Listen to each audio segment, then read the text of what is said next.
If you haven't heard about Fairphone, they're a brand from Amsterdam that builds modular, sustainable, and easy-to-repair phones. And this is their brand new Fairphone 6, which might be their best release yet. However, for all that fairness, you have to pay €599, which translates to around $699. For that price, we asked ourselves, what else can you get that's also straightforward and lasts you years?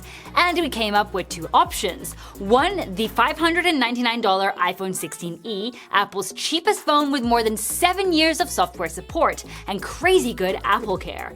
And second, the $499 Samsung Galaxy A56, a budget phone which also offers 7 years of software support. We know this is a bit of an eclectic mix, but you'll see everything will make sense throughout this review. We'll take a deep dive into the design, display, performance, cameras, and battery to find out if the Fairphone 6 is a good alternative to Apple and Samsung.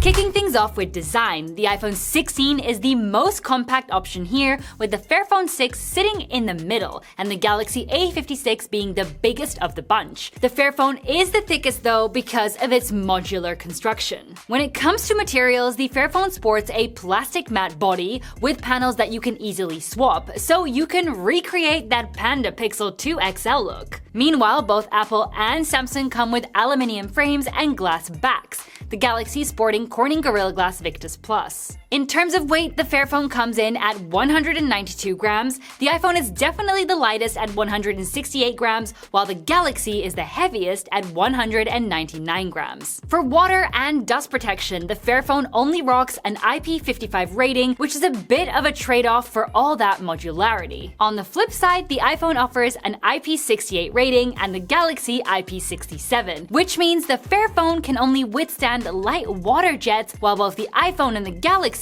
can be submerged for up to 30 minutes. As for dust ingress, the Fairphone is dust protected, but not dust tight, unlike the iPhone and the Galaxy. For security, the Fairphone features a fingerprint scanner on the power button, the iPhone goes with Face ID, and the Galaxy offers an under-display optical fingerprint scanner. Now let's check out these displays.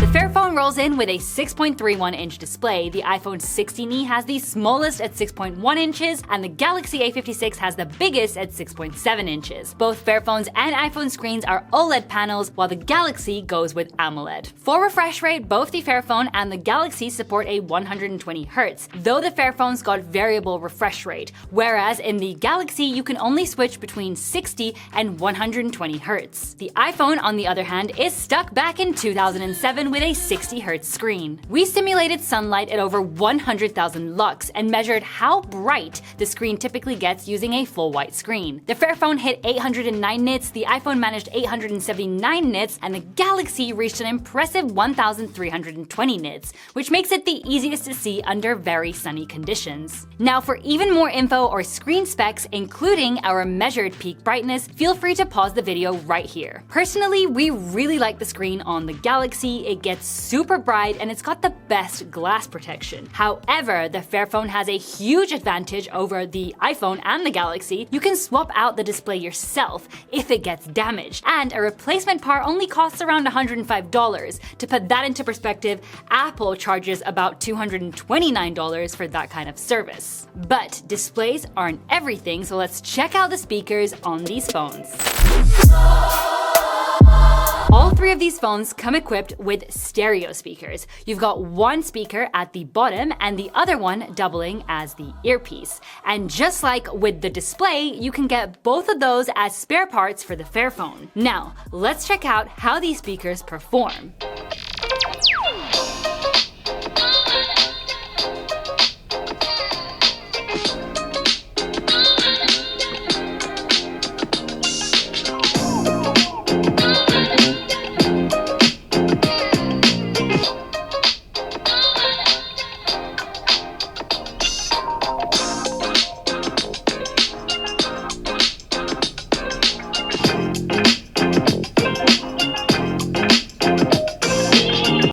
just heard, unfortunately, the Fairphone has pretty weak audio with no bass at all. The Galaxy A56 is a big step up, but its audio gets distorted at high volume. The iPhone 16e, however, delivers some seriously good bass and overall audio quality, making it the clear winner for us. But now it is time to check out those cameras.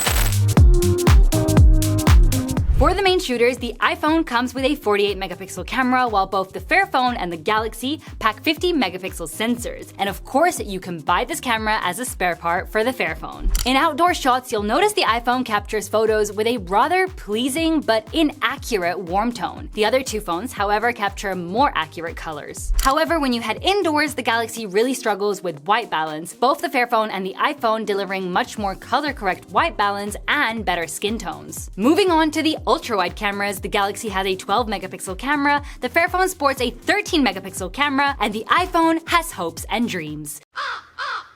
As with the main cam, you can also get this cam for the Fairphone from their website. Here's an example of the kind of shots you'll be missing out on with the iPhone. Both the Fairphone and the Galaxy let you capture way more of your surroundings, though we have to say the Galaxy looks the most natural. This changes indoors though, as the Galaxy tends to blow out the highlights. The iPhone actually has the best shot here, but that complete lack of an ultra-wide lens is just a no-go for us. In portrait mode, no phone is perfect. They all mess up either my hair or the cards I'm holding in my hands. The iPhone, however, still looks the best despite the flaws. Switching over to video, with the main camera, both the Fairphone and the Galaxy can record at up to 4K 30 FPS, while the iPhone pushes it to 4K 60 FPS. However, we always stick to 4K 30 FPS for all of our comparisons. In outdoor scenarios, all the videos look great, though each has a distinctive style. The Fairphone is very contrasty, the iPhone has a very warm tone, and on the contrary, the Galaxy is a bit too cold. So pick your poison. Now, as for maximum ultra-wide video resolutions, the Fairphone and the Galaxy keep the same maximum resolution of 4K 30 FPS, while the iPhone just wishes it had an ultra-wide camera for video. Here though, the Fairphone looks straight up bad. It has a complete lack of image stabilization and some crazy focus hunting that ruins the footage. The Galaxy looks a bit over-sharpened, while the iPhone actually looks great, but then again, it's not an ultra-wide video. Up front, we find 12 megapixel cameras on both the iPhone and the Galaxy, and a 32 megapixel cam on the Fairphone. And yes, you guessed it, you can also get this cam as a spare part for the Fairphone. Here, all the photos look very similar with only slight variations in colors. We did notice though that the iPhone over-sharpens the image a bit, something you can see in the background. In low light, we definitely prefer the photo from the Galaxy. It's not as blurry as the Fairphones or as flat as the iPhones, keeping that low light vibe. For front camera video, once again, the Fairphone and the Galaxy are limited to 4K 30 FPS, while the iPhone can film at up to 4K 60 FPS. As before, all our videos are filmed in 4K 30 FPS. Here, the best one is without a doubt the iPhone, as the Fairphone has really inconsistent exposure changes, and the Galaxy looks pretty blurry when I'm further away from the camera. So now let's test out the audio on all of these devices. We're gonna start off with the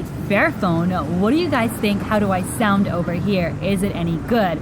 Moving on to the iPhone, I'm in a relatively busy area, lots of people, some cars. How do I sound? And finally, we have Samsung. Do I sound any better on the Galaxy? What do you guys think? As always, let's talk about it. We think the Galaxy captures the best audio here, as its noise cancellation is really good. With the iPhone, my voice sounds a bit muffled, whereas the Fairphone just lets all the background audio sneak in. Switching up to zoom, none of these phones actually include a dedicated telephoto lens. That third camera on the Galaxy is a macro camera, and on the Fairphone, it's just a time-of-flight sensor. And even though these phones have no proper zoom lenses, photos at 2x digital zoom still look alright, with the iPhone's photo being the brightest. At 5x zoom though, the Fairphone's photo looks like it was taken with a VGA cam from 2005, while the other two actually look fine. All these phones top out at 10x zoom, and honestly, the most usable photo here comes from the Galaxy, looking the least artificially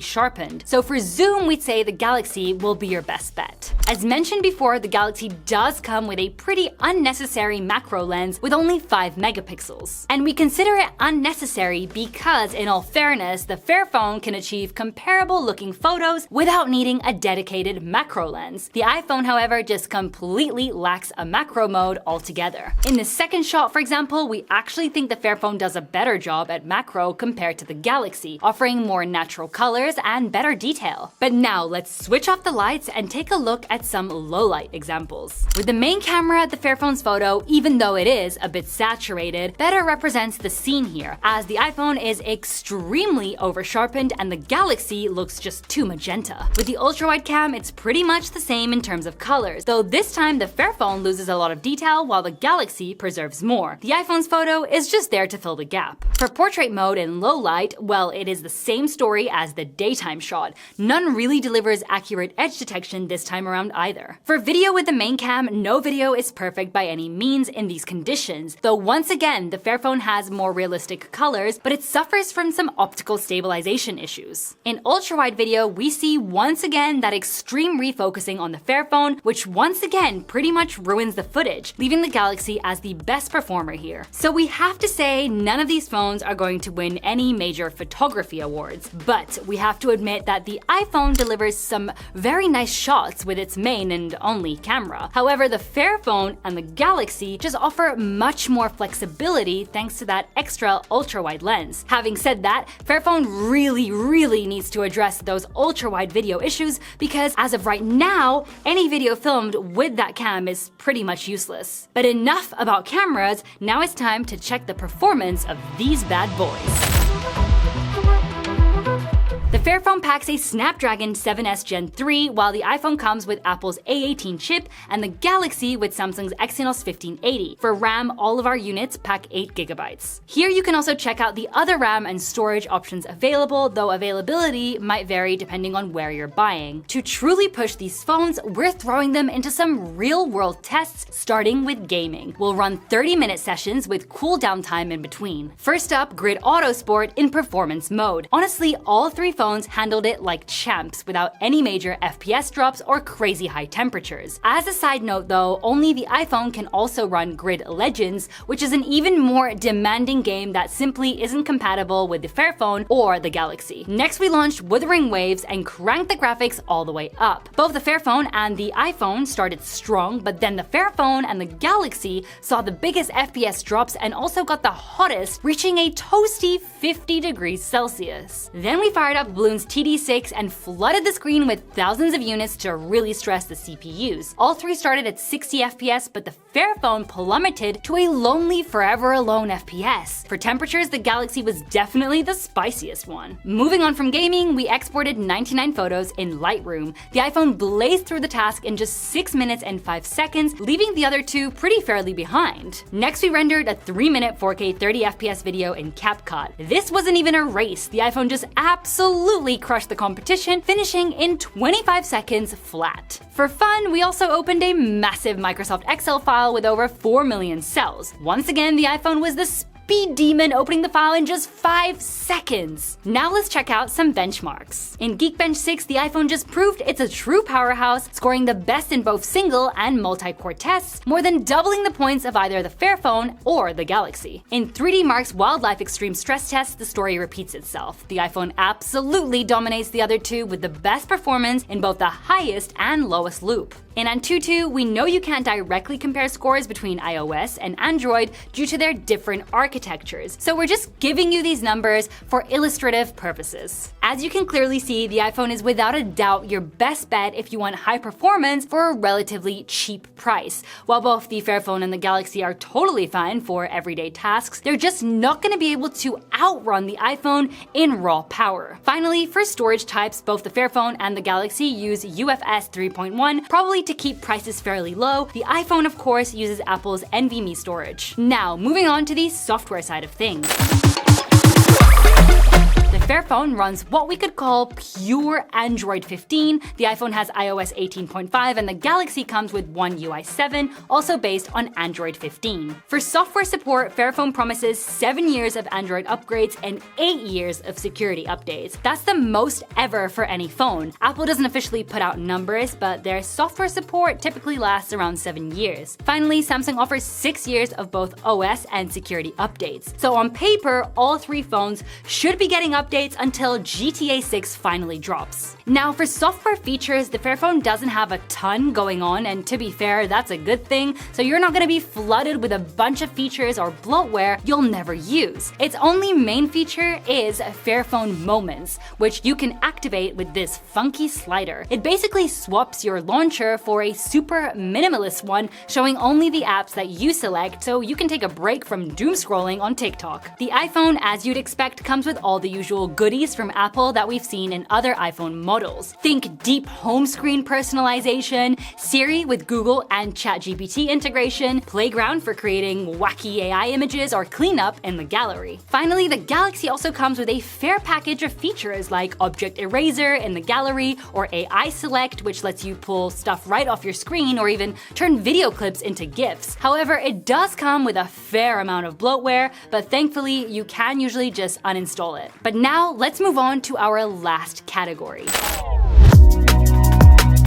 For batteries, the Fairphone 6 comes with a 4,415 mAh cell that brings us back to the 2010s, as you can actually buy it as a spare part and swap it out in just a minute. The iPhone 16e packs a fairly smaller 4,005 mAh battery, while the Galaxy A56 carries the biggest battery, rated at 5,000 mAh. For wired charging speeds, the Fairphone supports 30 watts and the Galaxy 45 watts. Apple, being Apple, doesn't officially share their numbers, however, the iPhone is the only one with wireless charging support, rated at 7.5 watts. In our charging test using a 100 watts charger, the Galaxy was the first to hit a full charge in just 1 hour and 10 minutes, topping out at 43 watts. The Fairphone came in second at 1 hour and 12 minutes, reaching 28 watts, and the iPhone was the last one at 1 hour and 34 minutes, charging at 25 watts. Oh, and if the USB-C port of your Fairphone gets damaged, don't worry, Fairphone has you covered. So now let's talk about prices. As we mentioned at the start of the video, the Fairphone 6 will cost you around $699, the iPhone retails for $599,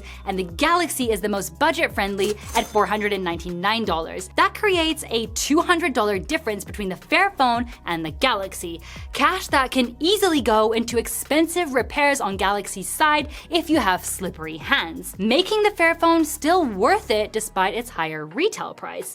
Or you could just buy 3 whole copies of the complete DVD series of The Fairly OddParents. It is totally up to you.